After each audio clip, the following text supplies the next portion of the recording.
Shabbat Shalom, everyone. Shabbat, Shabbat Shalom. Shabbat, Shabbat Shalom. Shabbat, Shabbat Shalom. Shabbat Shalom. I'm thinking of all the different blessings we could say.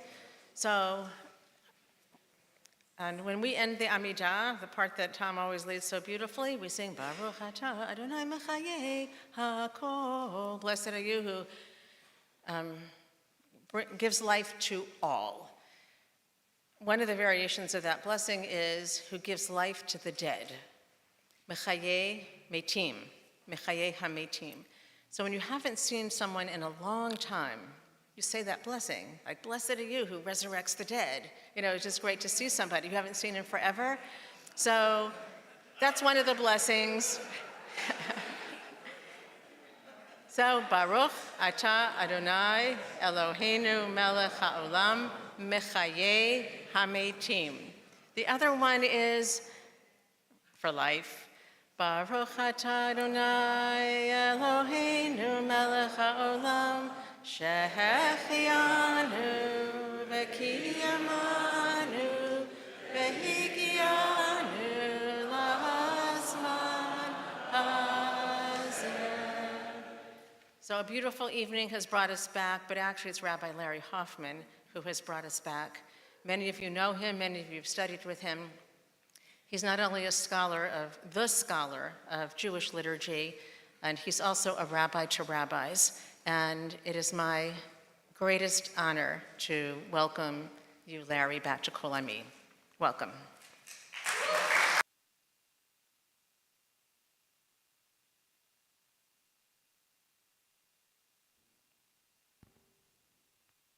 You know, the hardest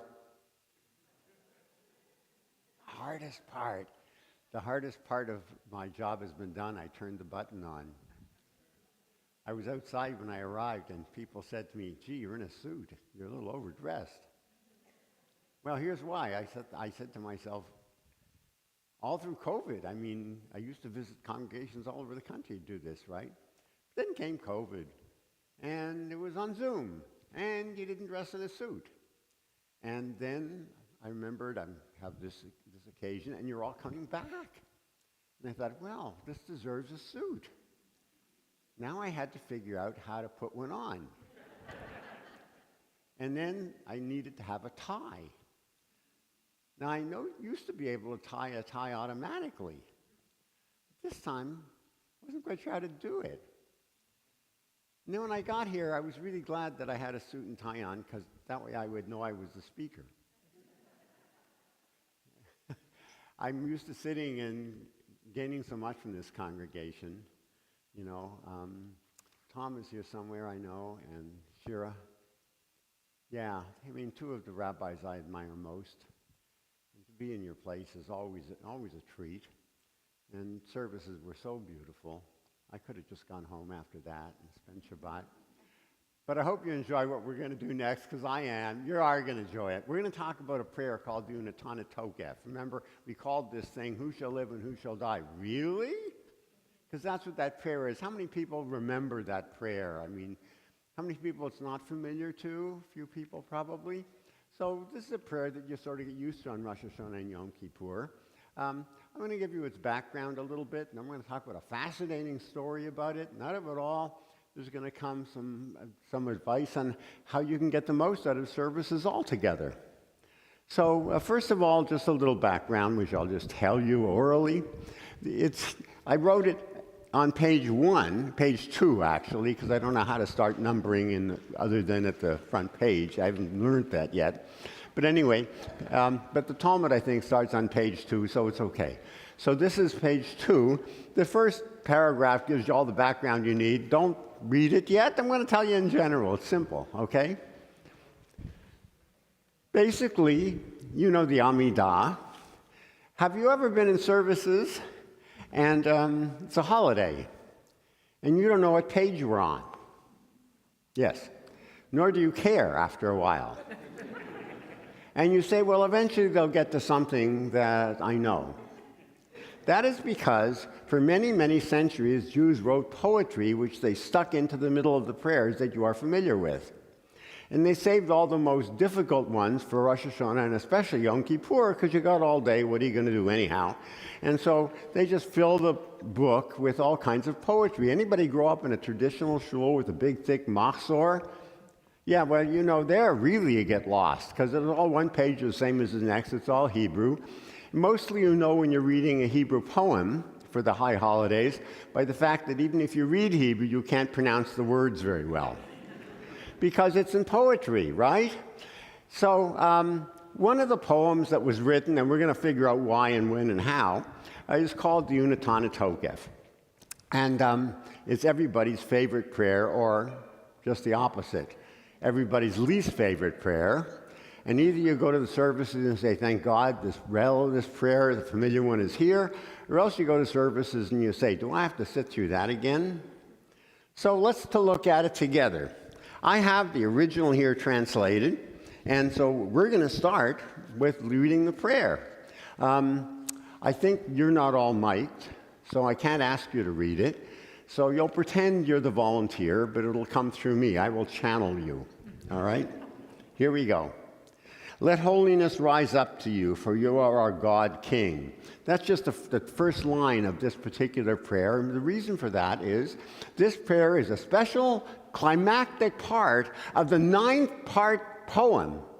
These 9-part poems were put into the Amidah, and the first 8 parts were squeezed into the first couple of blessings of the Amidah.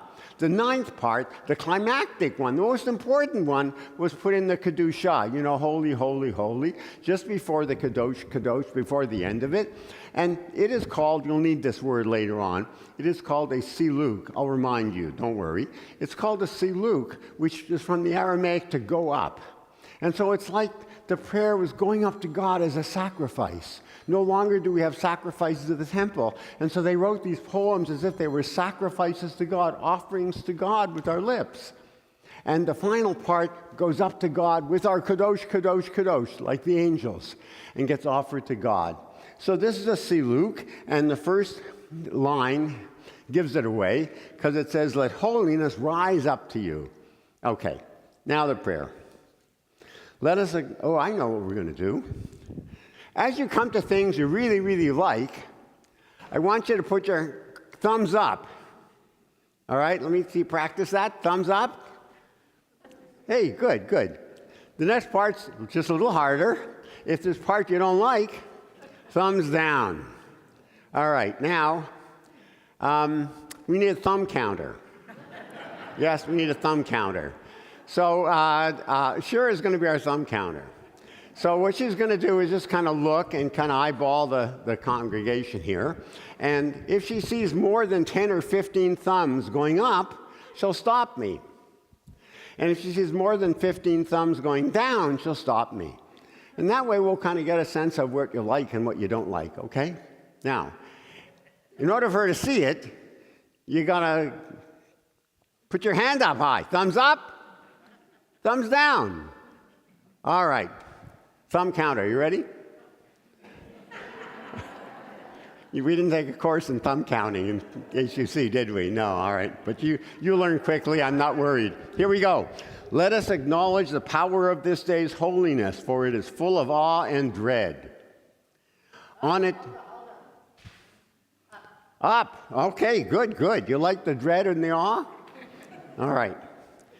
On it, your kingdom will be exalted, and your throne will be established in love. Okay, good. So far, so good. And you will reign from it in truth. Truly, you are, boy, you guys are just love everything. Let's raise the bar a little. And just the things you really love gets a thumb up, okay? Because we'll be here all night. And you know, at 9:30, we got to be gone. Okay, here we go. Where are we at? We're at love. Thumbs up. Okay. On you will reign from it in truth. Truly you are judge, prosecutor, litigant, and witness, writer of the verdict and its sealer, recorder and recounter. What's wrong with you guys? What's wrong with that? Any lawyers in the crowd here today? No lawyers? Oh my God. All right, so what's wrong with it? Everything. This is a miserable trial. The decision's made in advance. It's called a kangaroo court, unless, of course, you're in Australia when they call it something else. Okay. So the point here is that thank you. The point here is that God runs everything. All right. Where am I? All right, here we go. You remember everything that has been forgotten. In other words, you can't fool this court. God knows it all. You open the book of memories. It will be read. Everyone's signature is in it. A better translation? You like that? Better translation might be your fingerprints are all over it, right? Or it's a signed confession. How's that? Okay? All right, now, a great shofar will be sounded, and a thin whisper of sound will be heard. That's interesting. You don't have to like it or not, but it's interesting. Great shofar will sound, and what comes out? A thin whisper of sound. That's a translation of a still small voice from that story about Elijah who's in the desert, and, God is in a still small voice. So think of it. We're going to blow the shofar here on Rosh Hashanah, but it's not in the big sound that you'll hear God. It's in a still small voice that somehow will be part of it. So what they mean is they sound the shofar and you hear God speaking. Angels will recoil, naturally. How often do you get to hear God speaking, even in a thin, small voice? Angels will recoil and be gripped with shaking and trembling. This is the day in court, they will say, for passing judgment on the hosts on high. Not just us, the angels, right? They will not pass muster as innocent when you judge them.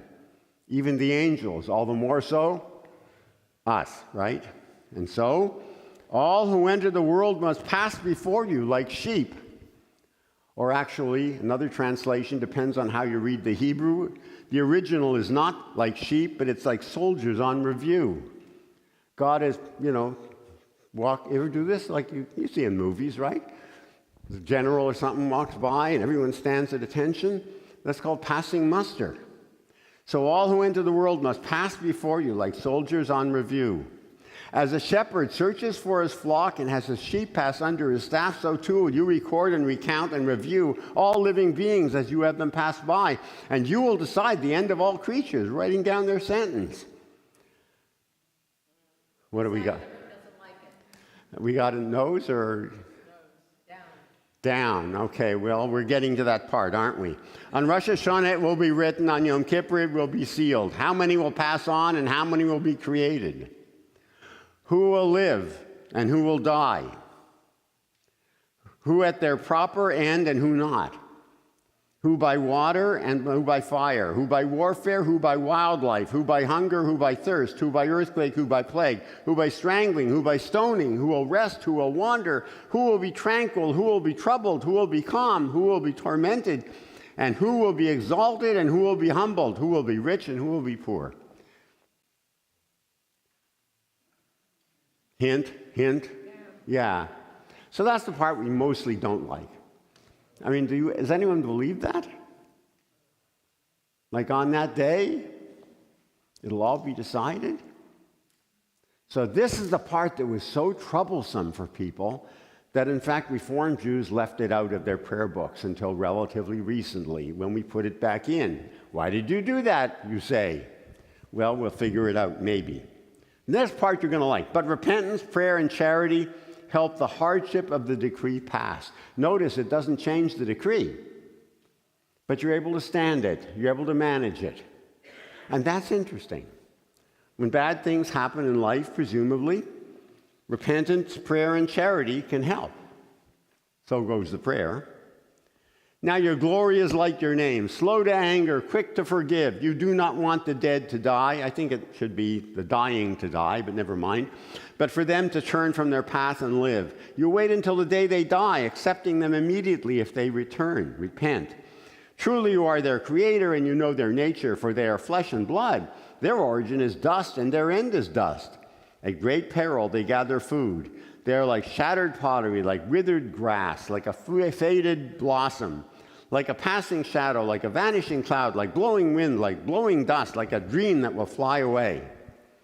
Is this a fair description of you? What think you? That is life, a passing shadow, blowing dust. Whereas you are king, living, everlasting God. Your years are boundless and the length of your days endless. Your glorious chariots are priceless. The eternity of your name is limitless. Your name suits you, and you suit your name. You have bestowed your name upon us.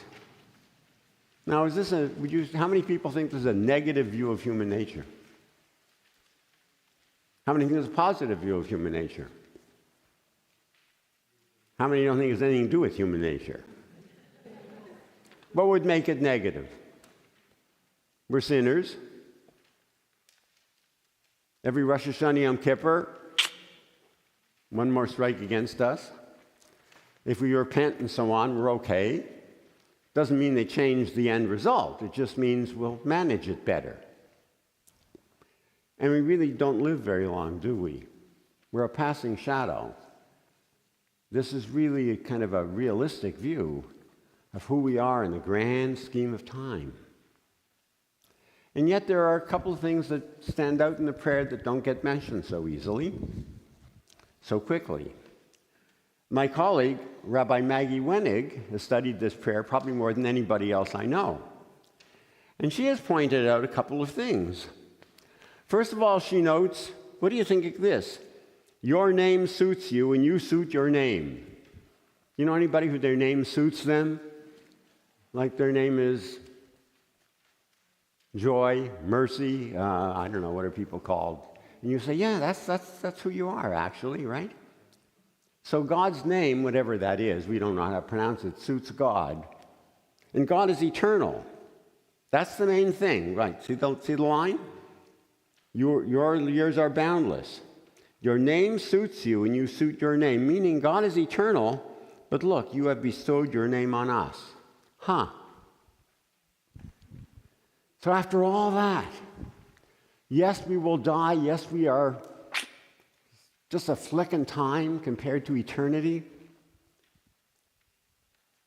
But somehow, the prayer says at the end, we are eternal. Eternal.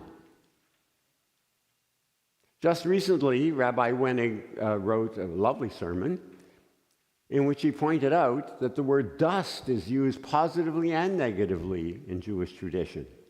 It's just dust of the earth, yuck. You know, that's like when you sit and coach, dust of the earth, right? But at the same time, dust is stardust, right? The entire universe is made of dust when it comes right down to it. And to say that we are dust and we return to dust might mean something like we are part of eternity. And somehow, in a way that only God knows, we are part of eternity even after we die. So if you look at it that way, the prayer isn't altogether negative.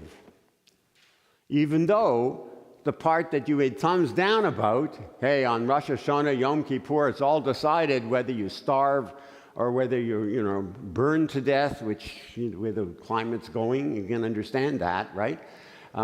That's frightening. And that's the part that bothers us, because it is a kangaroo court.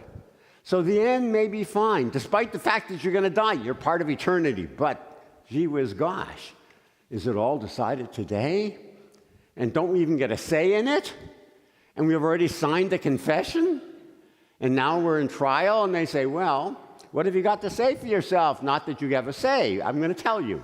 I mean, that's the part that really is disturbing, and it doesn't seem right. And especially, to be honest, if you've suffered troubles in your life, and who hasn't, to go to synagogue and having those troubles in mind and think that the Jewish tradition says, oh, well, it's all your fault, you know. You must be a sinner. And, oh, gee, we judged you on this day. That's enough, I think, to chase us away from synagogue for a very long time. So that isn't exactly what Jews believe, and in fact, it's not at all what Jews believe. But it's part of the poem. And so that's why we want to know more about the poem. So in that regard, I have another story. This is a story about my childhood rabbi. Yes? I would like to make a point about that paragraph that Rochelle will be written. Okay. I look at that as a bit of a marker. Can you hear? Yes. I look at that as a bit of a marker of saying, Hang on a second, because the people who are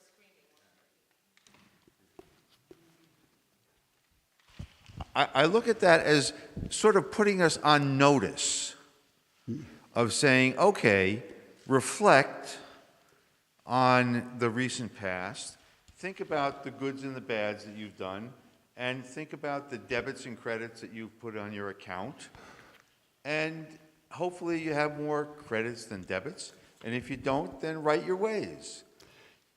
You know, that's a lovely interpretation, and I don't think you're wrong. One of the things Jews do is we interpret our texts. So I think I'll get to where I was going to go, just because this is such a good interpretation. We could spend a long time talking, and at the end, we'll have a chance maybe to come back to it, or some other people will have some interpretations as well. Because I think you are making something positive of what could be a negative text. And of course, we try to do that, don't we? And I'm not opposed to it. I actually like the prayer. But first I want to go into the story behind it, because therein lies a very interesting tale. And we'll come back to this. I give you my childhood rabbi, Philip Rosenzweig of blessed memory. He was an Orthodox rabbi. I lived in a small town in Kitchener, Ontario, Canada. There was only one shul in town. It was Orthodox, and we all went. We were not Orthodox. To the best of my knowledge, no one else was. But we had an Orthodox rabbi because that's just the way you did things in those days. That didn't happen in America so much. In America, frequently, it was a Reform temple that was the first in town that people automatically went to or didn't. But in my little town, everything was Orthodox. The nearest Reform temple was 75 miles away. There were no superhighways yet. I'm very, very old. You know, we use horses or something. Anyway, so no one ever went to that place. It was too far away. And beside it was called Holy Blossom, which sounded like it's kind of like a church, you know. So everybody made fun of it in my town. And only later when I discovered it, I said, oh, you're Holy Blossom, and you're all right. But first of all, I went to this Orthodox shul. Now, my rabbi, who I loved, by the way, I'm going to tell you a story about him. I'm a rabbi partly because of him. I mean, he was a marvelous teacher, and he taught me so much. When I became a rabbi, I could never figure out whether he was happy that I became a rabbi or sad that I became reformed. But either way, I owe him a lot, and he died all too young. One of the things he did on Rosh Hashanah and Yom Kippur is he introduced this prayer, and he always had the same story to tell. You may know the story. He would get up and very seriously. I'm 10 years old, 8 years old, listening to him. Picture this. And he says, we are about to read a poem from the Middle Ages by a rabbi whose name was Amnon of Mainz. I didn't know what Mainz was, thought that was his last name. But anyway, Amnon of Mainz, which of course now I know is a city on the Rhineland. And then he said, Rabbi Amnon, he said, was tortured to death because he suggested that he might not remain Jewish. And he then went into the details of the torture. Oh my God. Now his message was clear. He was almost tortured to death to be a good Jew, and you don't keep Shabbos? So he was going to scare us all into being good Jews from then on. As you can see, it didn't work. Fear is not a good motivator. But boy, do I remember the story. Years later, when I studied the prayer, I remembered the story. Even though it's Shabbat and we've eaten, I'm presuming your stomachs are nonetheless strong and fortified, we are going to read the original story of Rabbi Amnon of Mainz. I translated it for you, and it's on page 5. You'll notice this comes from it's reported in a book called Sefer Or Zarua, which is by a guy named Rabbi Isaac of Vienna wrote it. You see his dates there. But he attributes the story to an earlier rabbi, Ephraim of Bonn. This is the story that was passed down from generation to generation, and that my rabbi told us about Rosh Hashanah, and in case you didn't get it, again on Yom Kippur, so we would be good Jews. Here's the story behind the prayer. The story of Rabbi Amnon of Mainz, great in his generation, wealthy, of fine lineage, handsome and good-looking. Well, some rabbis are like that. The nobles and the bishop began asking him to apostatize to their mistaken way, and he refused to listen to them. But it happened that while they were talking to him one day, and he was still refusing to listen, the noble badgered him until he replied, "I want to think the matter through for 3 days." Of course, he said this just to put them off. But the minute he took leave of the noble, what he had said sunk in. How an expression of doubt had left his lips, as if there were any possibility that any sort of advice or thought process would lead him to deny the living God. He went home unable to eat or drink. His relatives and friends came to console him, but he refused consolation, saying, "Because of what I have said, I will go to my grave in grief." On the 3rd day, still pained and anxious, the noble sent for him, and he replied, "I won't go." When the evil one, that's the noble or the bishop, it's hard to know who's referred to here. When the evil one sent princes, more numerous and honored than at first, he still refused to go. So the noble ordered that Amnon be quickly brought against his will, and they speedily brought him. He asked, "What's this, Amnon? Why didn't you come to me as you stipulated? Having thought it over, why didn't you return word to me as I expected you to?" Amnon replied, "Let me adjudicate my own case. The tongue that lied to you deserves to be cut off." Amnon wanted to sanctify the name of God because he had spoken as he did.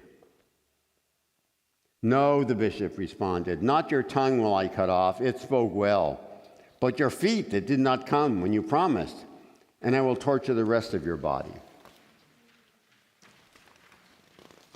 Great story to hear from your rabbi, right? Thus did the evil one command, and they hacked off his fingers and toes, bit by bit. That part I got from the rabbi too. At each joint, they would ask him, "Amnon, now, do you want to convert to our faith?" And he would say, "No." When they finished hacking, the evil one commanded that Amnon be laid on a shield with the pieces of his extremities beside him and be sent home.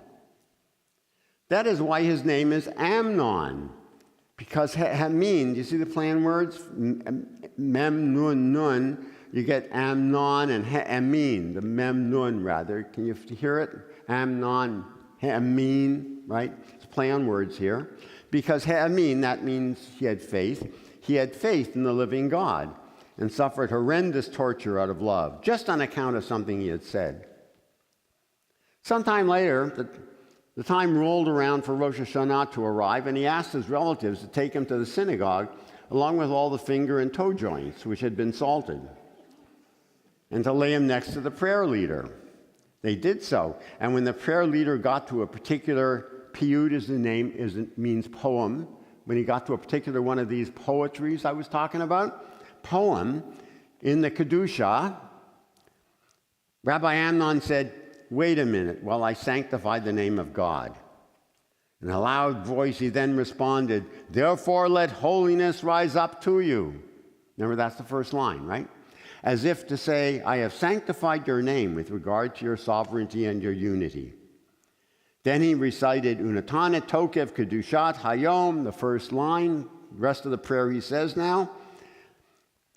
And said, truly you are judge and prosecutor, and all that stuff that we saw, in order to accept the verdict of his fingers and toes being removed, and so on and so on.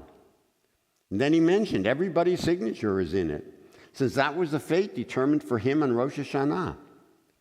When he had completed the Siluk, remember, that's what that poem was, when he had completed the poem, the name for the type of the poem he was speaking, I tell you here again, he was taken up. Look what the verb for taken up is. Nistalek. It's a play on words. Can you hear Siluk, Nistalek?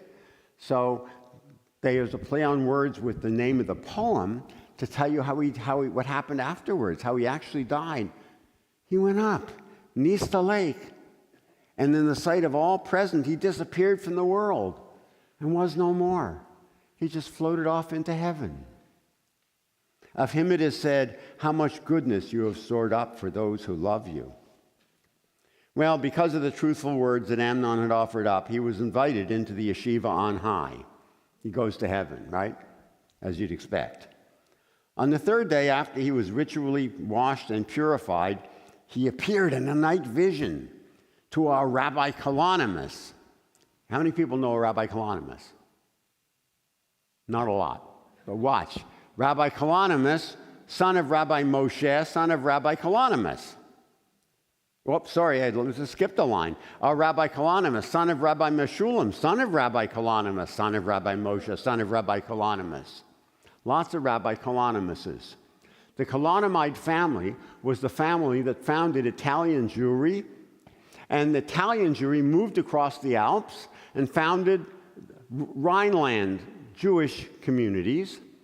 So to appear to Rabbi Kalonymus is like appearing to the founder of who we are. I mean, he didn't appear to, Rabbi Schmendrick over here. You referred to Rabbi Kalonymus. I mean, So he appears to the most famous rabbi, and what did he do? He taught him that very poem, Unatana Tokev. And he bade him distribute it throughout the far reaches of the exile, that it might be a witness and memorial to him. And the Gaon, that's a fancy name for the rabbi, and Rabbi Kalonymus did so. There you have it, friends. It's quite a tale, isn't it? And the thing about it is, not one word of it is true. There actually was never a Rabbi Amnon of Mainz, or if there was, we don't know about him. In fact, the story kind of hints that maybe he never lived, because they name him Rabbi Amnon because it's like faithful, right? This is a story about Rabbi Faithful from the very beginning. If I say to you, I'm going to tell you a story about Rabbi Faithful, you just know what the story is about, right? So here's a story that's made up from the start. I mean, it's quite a story, but let's try and understand how the story got founded. And then we'll figure out how the prayer got written. And then we'll know more fully, what this is really all about. So to give you something to follow, I gave you the cast of characters and the events that we're going to talk about, and I put it down here. It's on page 4. How are we doing? You with me so far? Yeah? Okay. Here's what you have to know. All right, this is the cast of characters. First of all, we're going to look at a few of the rabbis. The first one who we're going to come to more or less at the end is from the 4th and 5th century, a rabbi by the name of Yanai. Yanai we know very little about, 4th and 5th century, but he was a synagogue poet. That's when we started writing poetry.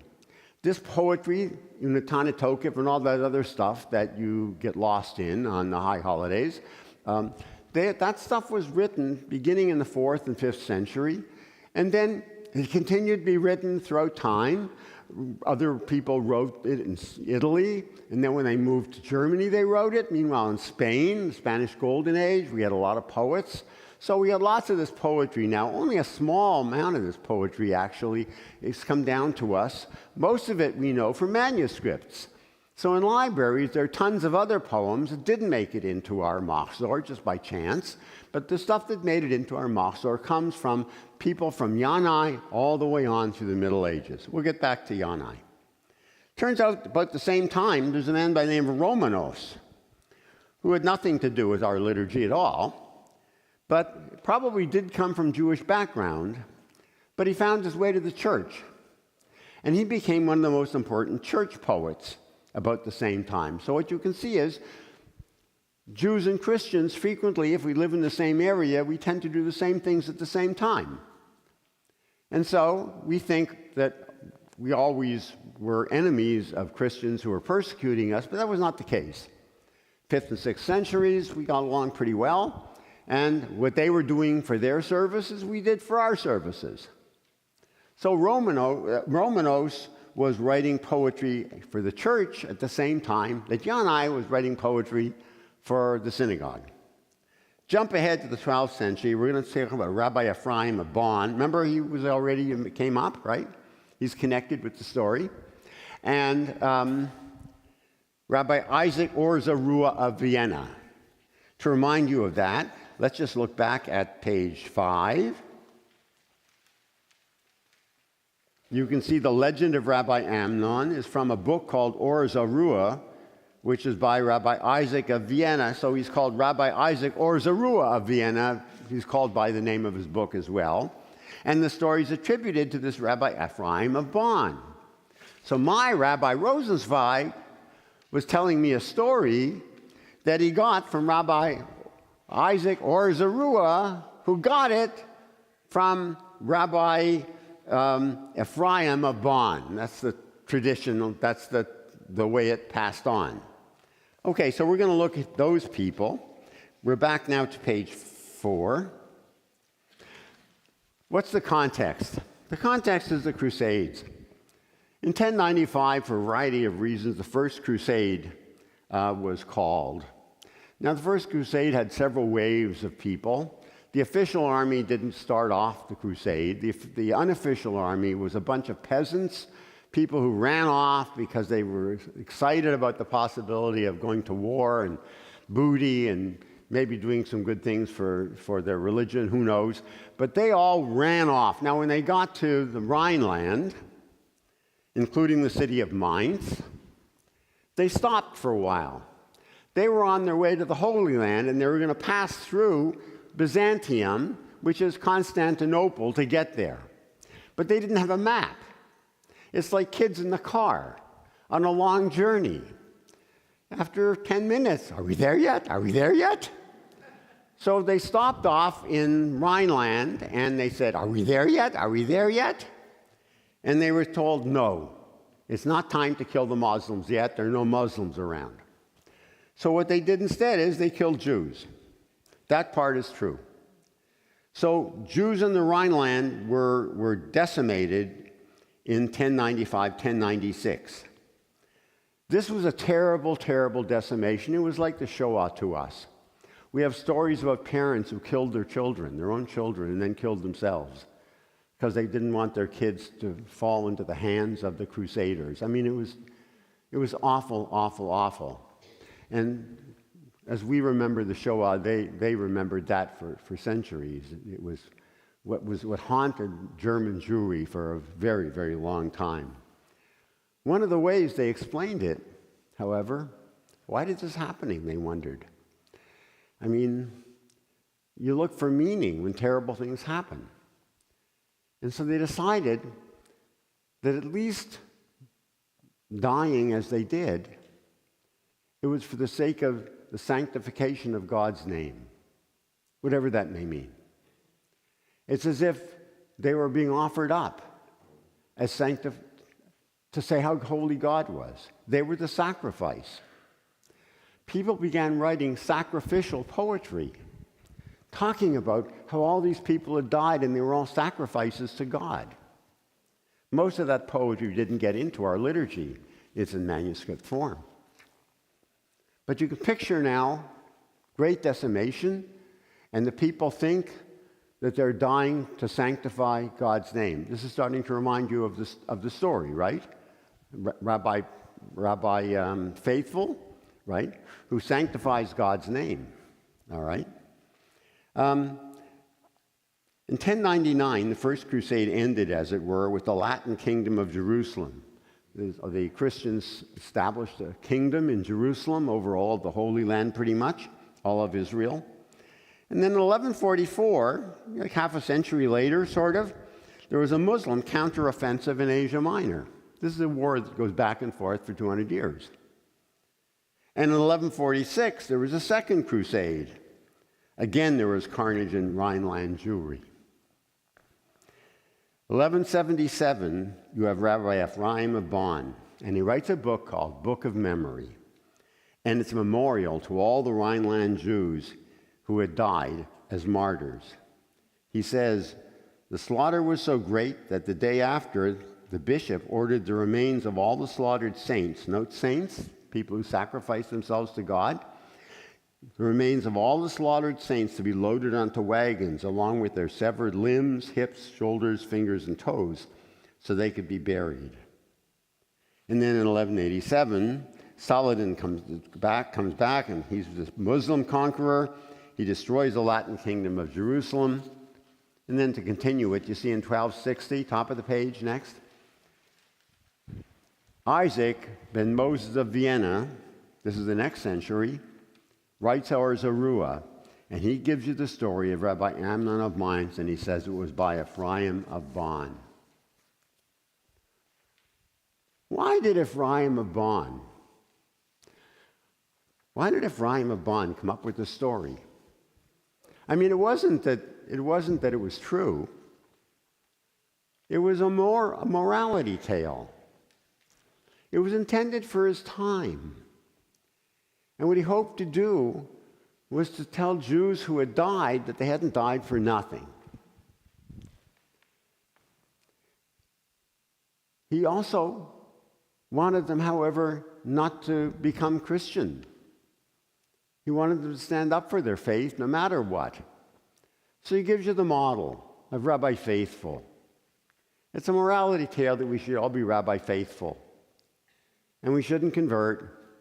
And if we die, we die, but it'll be for a higher cause of the sanctification of God, the continuation of Judaism, and for the future in which Jews will still have a share in the world so that they can change the world, work on the world as we do to this day of Tikkun Olam and so on. So the story itself is not true, but I understand it in context. Now we want to look at the poem. Who wrote the poem? My rabbi told me the poem was written by Amnon of Mainz. Doesn't the story tell me that? Except I now know he made it up. It's not a true story. Amnon could not have written it. You know how I know that? Because there was no Amnon, right? He's a fictitious character. So it turns out we now know who wrote it. And who wrote it was Yanai in the 5th century. It goes all the way back to the Byzantine period when people were writing poetry for the synagogue and the church. Now, how many people have been to, Constantinople? Anybody? I haven't, but I'm imagining what it looks like. I know there are churches there. And if you see the churches, they have mosaics. How many have been to Ravenna in Italy? Have you seen the mosaics there? The thing about mosaics is that they're little pieces of stone that mean nothing, but they glitter and you put them all together. Whoa, right? What the architects were doing with colored stone is what our poets were doing with words. The poetry that you get lost on, that you can't pronounce it so hard in the prayer book, are frequently difficult words deliberately made like that because it'll sparkle. All this brilliance of words you don't normally use. Quite frequently, if there's the word for door is delet, all right? God forbid they would use that word if they're writing it. They'd find some word meaning doorway in the middle of the book of Job that no one's ever heard of, and that's the book they would use, the word they would use. So frequently, this poetry is just simply like a great crossword puzzle or that you put together that sparkles with a great use of Hebrew. Unentana Tokef is a little bit different because you can actually make sense of it. It's not all that difficult to fathom. But we have to picture the poet at work. He's at work trying to create the most beautiful things in the world for the service. And he's using words because that's all he's got.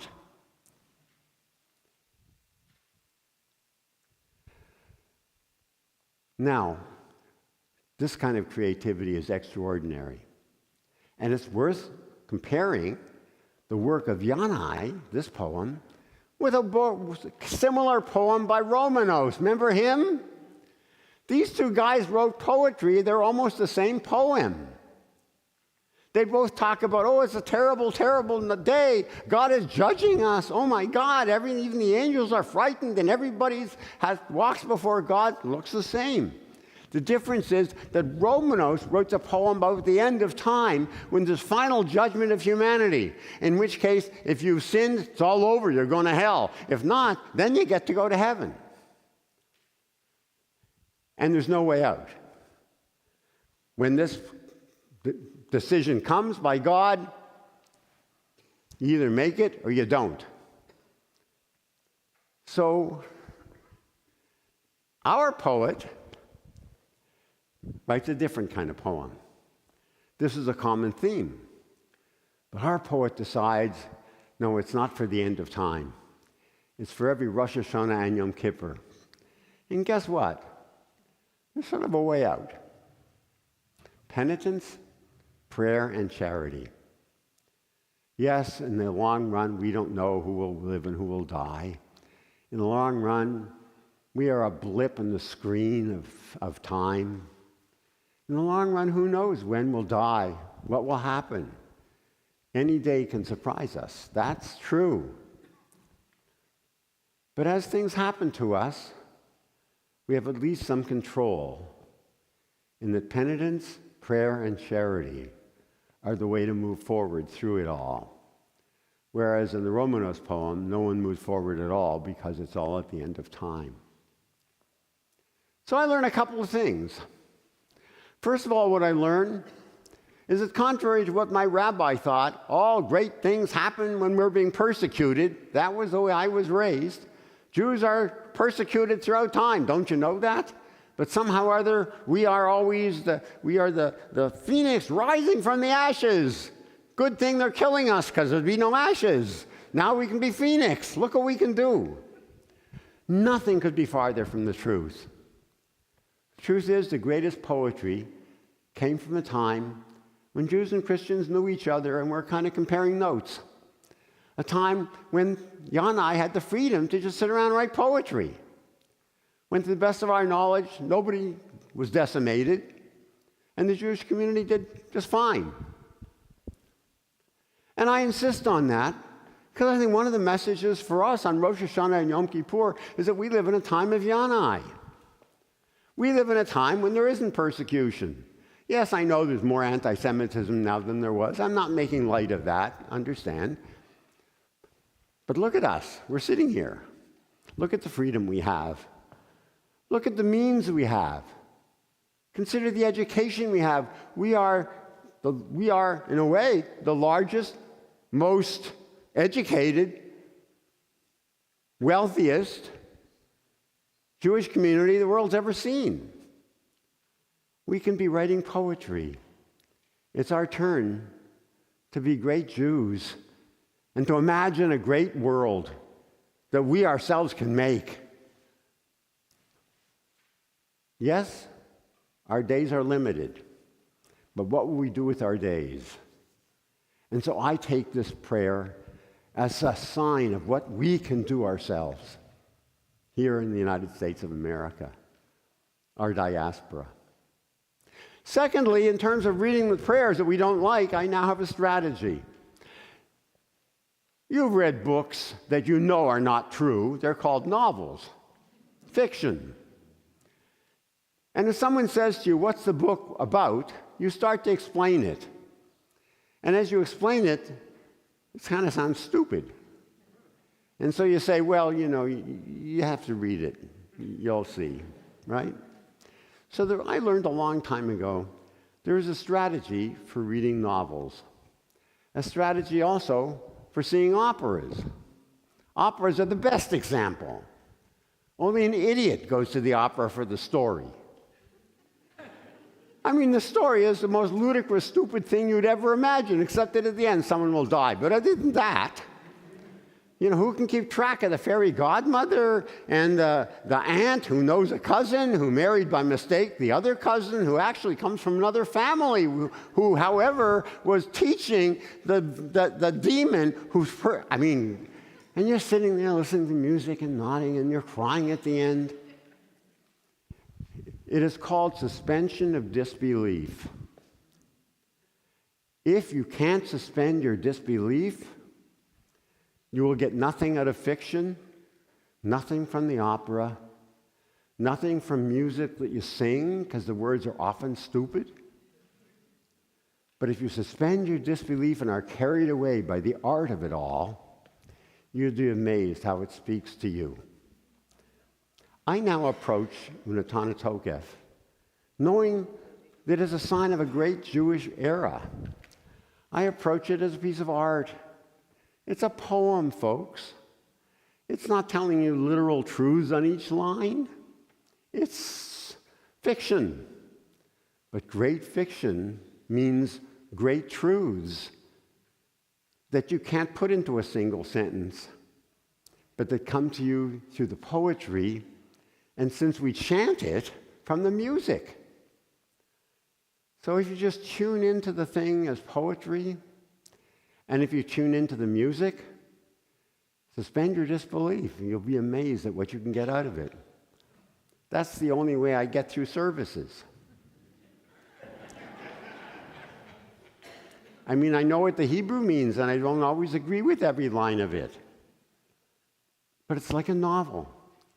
It's the novel my people wrote. It's a novel that got started way back when, and great poets added things to it, and we learned how to sing it, and chant it, and act it out. And if you suspend your disbelief, you are part of the drama of the Jewish people of centuries.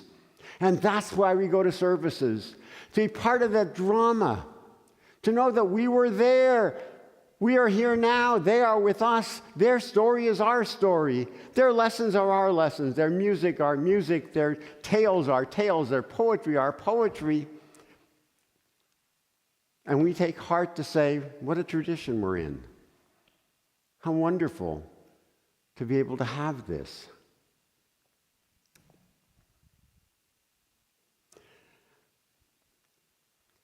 So suspend your disbelief all the way through services. And this is what you will find if you're listening carefully. You're part of a drama, mind you. But it's not a drama that they do up here, so you watch it down here. You're all part of it. You're actors in it.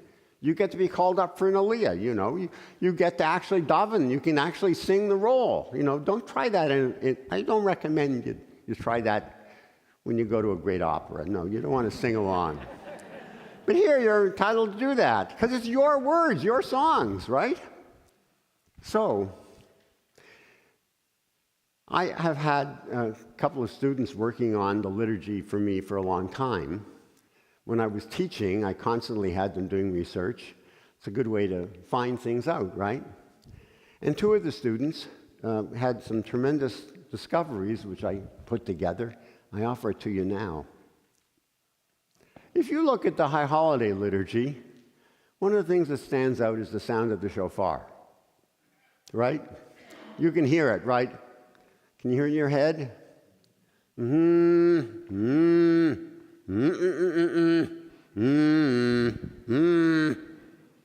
Well, would you believe the Talmud says this is the sound of a woman in childbirth?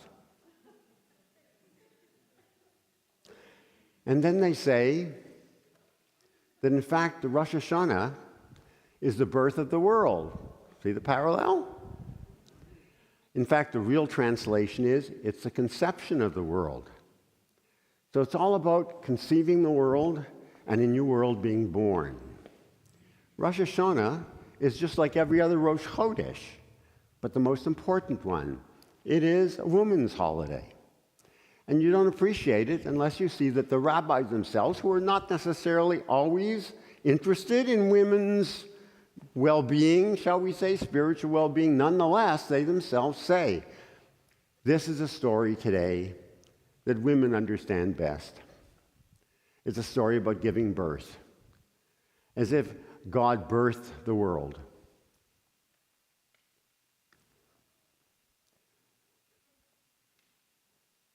The liturgy is filled with references, actually, to this, including the Torah reading. You will know that we read the story of sacrificing Isaac, right? Do you read that in your synagogue? Yeah. It's the Akedah. That's, I think, chapter 21. I may be wrong. I think chapter 21. 22 and 3? Thanks. 22 and 3. 22? Why do we read that? I will tell you why. Because originally they read the chapter before. And then when they started having 2 days of Rosh Hashanah, they decided they needed a reading for the next day, so instead of rattling the Torah a whole lot, they went to the next story. The next story took. But the actual reading for the first day is Sarah discovering that she would give birth to Isaac. It's a birth story. God visits Sarah. The real reading, then, is about giving birth, not about the sacrifice. So think of Rosh Hashanah, then, as a story of your birth. And as you go through it, listen to the shofar. You know the Tehillah Gedolah at the end? That, says the rabbis in the Talmud, is the final cry of the mother as the baby is delivered. And the new year is born. Now, if that's your birthday, right, your birth, you can imagine Yom Kippur is like the day of your death. And think of how you prepare for it. First of all, in the traditional world, right, people dress in what? Mourning clothes, that's right, like they're mourning. So it's actually dressing like a corpse, actually, to be more precise. So the traditional, what the well-dressed worshiper will wear on Yom Kippur is mourning, is actually a shroud. And then there's some other stuff that takes place during the day. You're supposed to visit the cemetery. Many of you may do that to this day. And you visit your loved ones who have died. But traditionally, you don't just visit them, you talk to them. And what you say to them, in effect, is, you know, this could be the end of my life today. Tomorrow I start fasting, and who knows? I know God punishes, and I know, however, that God also pardons. And surely God will pardon me, but gee, what if I just crossed the line too much? What if this is the end? And so they actually prayed to those who were on the other side to intervene for them with God. They blessed their children at night before Yom Kippur. But the blessing is longer than usual. It's as if they're blessing their children because they're not going to be here after tomorrow. They played with the notion that they actually might die. Now, they say, as we do, confessions. But you know, you say a confession on your deathbed. It's as if, gee, this is it. And you treat yourself that whole next day as if you're dead. I mean, never mind what you wear. You don't eat. Traditionally, you don't eat. You don't drink. There's no sex. You don't even wash yourself. It's like your body is not your own anymore. Your body is dead. The next day, you play dead. And you moan. And you realize this could be your death. The whole thing comes home when you picture Kol Nidre. The ark is open. The word for ark is Aron Kodesh. Traditionally, you never call it just an ark. You call it a holy ark, Aron Kodesh. We shorten it, but traditionally you don't do that. Now, in the ark, there are Sifrei Torah. So what do? We take the Sefer Torah, all of them, out of the ark, and people stand on the bima, maybe hold it or something like that, right? You're all standing for Kol Nidre, and what you're looking at is the ark. No longer the holy ark, because the holy part is out, right? Instead of the holy ark, it's now just an ark. It's just an aron. And the word aron also means your casket, your coffin. That's the word for coffin, casket. It's like you're looking into your casket that night. Empty, waiting for you, just about the right size maybe. And that's great drama. I mean, I said it was a drama, didn't I? I meant it. You can manage it because you know how the thing ends the next day. You're not going to die. And that's how the story ends, and you've been through it before, but at least for a while, you're supposed to think about the fact that on this day it could be decided. Who knows? Our lives are short. Who knows? Will I have 1 year, 10 years, 50 years? I don't know. And you look at it like, gee, maybe I am ready to die. Who knows? And then you practice that for the day. We wear a talit all day long, traditionally. You stop wearing the talit at the last service, which is Ne'ilah. Ne'ilah service, we leave the ark open. Do you still do that here too? You leave the ark open. But guess what's in it now? The Torah scrolls are back. It's no longer your casket. It's now the holy ark again. The covenant is back. Things are renewed. You don't wear a talit for that service. It's like you had to wear the talit all day, the way you wear shrouds all day, but now you stop. Because that service is the beginning of life again, life renewed. And the beautiful part of Ne'ilah is its sound. There's a different Kaddish melody for it. It has a whole different feel to it. Because you're looking at life renewed now. You get to the confession at the end. Now, there are two confessions. One is that short one, Hashem nu, God nu, you know that. And then after you're finished with that, that's a different one word for each letter of the alphabet. Then you get to al chet. Remember that big long one? It's a sentence for every word of the alphabet, sometimes two. So you finish and they're always together, short, long, always together. At this last time when you say the confession, you start Hashem nu, God nu, you turn the page, there's no al chet. It's like you confessed enough already. Forget it. You did what you had to do. God has pardoned you. You can go on to life. And instead of that confession, watch for it. There's a prayer that usually gets missed because we pass over it. But it's so important. The prayer is, God, ata noten yad, you reach out your hand even to sinners. And if to sinners, all the more so to us. And the idea is the music, the service should carry you away to know that somehow out there you're not alone. That a hidden hand, as it were, is pulling you up out of what could have been your death, but it's not, and pulling you towards new life. Your life has been renewed. Follow this drama, suspend your disbelief, follow it through the whole day. And at the end, you have this great feeling of salvation, of relief, of life renewed, life made possible again.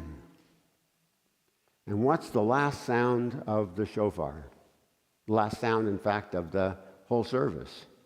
It's a Tekiah Gedolah, which means rebirth, like on Rosh Hashanah. So I invite you to this drama, Jewish drama of the centuries. There's a reason the high holidays are high, Because they're about you and me. They're about our life. There's poetry of antiquity in it to remind us of what Jews of great times have produced and what our tradition offers us. There are also stories, to be sure, from the Middle Ages when times were not nearly as good. But our times are better now. And above all, this is your life. You were born. Yeah, eventually we die. We don't know when. But meanwhile, we have the opportunity on Rosh Hashanah and on Yom Kippur to be renewed, to be reborn, to feel ourselves coming into our own once again. So I offer you this prayer, that you will suspend your disbelief and find yourself in this great drama and know what it is to be human, with all the fears and the awful things that can happen, but also all the potential. And at the end of Ne'ilah, you will feel God's hand pulling you forward. And whatever you want for the next stage of your life, you will have. Because that's what the promise that Jews make. Our lives are filled with promise. And above all, these are holidays of promise for one and all. Thank you.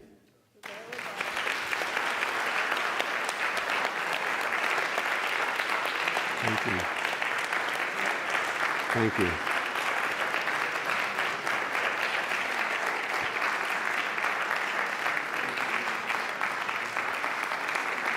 It's okay. Thank you. Thank you.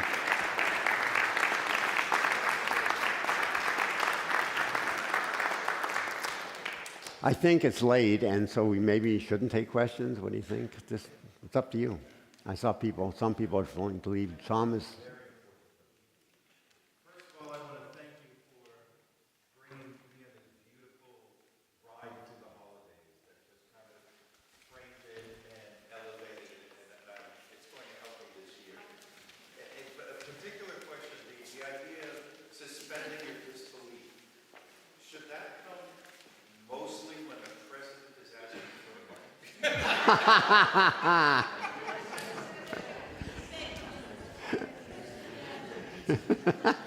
Dude! You know there are exceptions to every rule, aren't there? What do you want to do, Sharon? Some people are feeling like they want to leave, I think. So, yeah, I don't know. I think we're ready to go. La, la, la.